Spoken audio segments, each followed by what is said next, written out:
আসসালামু আলাইকুম, সবাই কেমন আছেন? আশা করি অনেক ভালো আছেন। আলহামদুলিল্লাহ, আমি আল্লাহর রহমতে অনেক ভালো আছি। তো ইদারিং একটা প্রশ্নই আমার কাছে বেশি বেশি আসতেছে, ভাই কোয়েল পাখি মহিলা পুরুষ কিভাবে চিহ্ন করতে হয়? তো দেখেন আমার বাইক নাতি খুলে সে কিন্তু চিহ্ন করতেছে। আপনারা সরাসরি দেখলে আশা করি আপনারা চিহ্ন করতে পারবেন।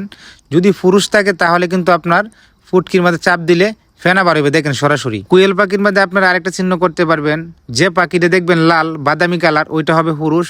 আর যেটা দেখবেন হুডা হুইটে, ওইটা হবে মহিলা ইনশাল্লাহ। তো আপনারা দেখতেই পারতেছেন আমরা একটা কামারে আসছি পুরুষ মহিলা পাখি সাইজ করার জন্য। তো আমার বাইক নাতি গুলে কিন্তু সে তাহা কোটি পাখি ধরে লাইছে, পুরুষ পাখিটা আলাদা করে দিছে। তো এই পাশে দেখতেছি কিছু পাখি বোর্ডিং করতেছে। ওই পাখির বাচ্চার বয়স হলো 7 দিন, আর একটা হলো 8 দিন। এখন কিন্তু বাইক নাড়ে নিয়ে আমি চলে যেতেছি বাড়ির উদ্দেশ্যে। আমরা কিন্তু ডিম আনছি সেই কামার থেকে। আমার ডিম কিছু শর্ট, এক জায়গায় ডিম দিতে হবে 1000। মধ্যে আইসা দিকে আমার স্বপ্নের কোয়েল কামারে আমার ছোট মেয়েটা ডিম তোলা শুরু করে দিছে। সে কিন্তু ডিমের অনেক ভালোবাসে, তার জন্য সবসময় সে ডিমগুলো তোলার চেষ্টা করে ইনশাল্লাহ। আমার ছোট মেয়েরা বলতেছে, আব্বু ডিম কিন্তু একটা ভেঙে গেছে। আমি বললাম সমস্যা নাই, একটা দুটো ভাঙবই। ভাই আমার প্রশ্ন করেছে, ভাই আমার পাখির ডিমগুলা না 200 ডিম দিলে 50টার বেশি ভাঙ গেলা, ওটার কারণ কি যদি বলতেন?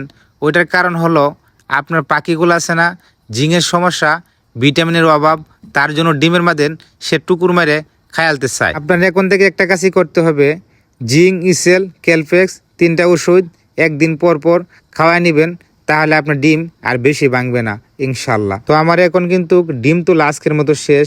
এখন যাইতেছি আমার নতুন কামারের চিন্তা ভাবনা করতেছি, কিছু মাটি কাটাইছি, আমি কামারটা একটু বড় করার চেষ্টা করতেছি।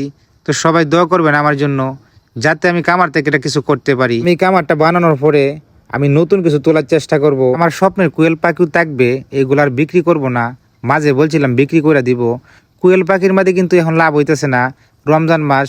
এরপর আপনার হইতেছে কোয়েলের ডিম কিন্তু একদম বিক্রি করতে পারতেছি না আমরা। একটা জিনিস আমি বারবার বলতে চাই, কোয়েল কামার করতে যারা চান, কোয়েল কামার করার আগে আপনার ভাবতে হবে ডিমগুলাকে আপনাদের এলাকা সেল দেওয়া যায় কিনা। তো আমার আজকের ভিডিওটা এই পর্যন্তই। সকল প্রবাসী ভাইদের জন্য দোয়া রইল। আপনারা সকলেই ভালো থাকবেন, সুস্থ থাকবেন। আসসালামু আলাইকুম।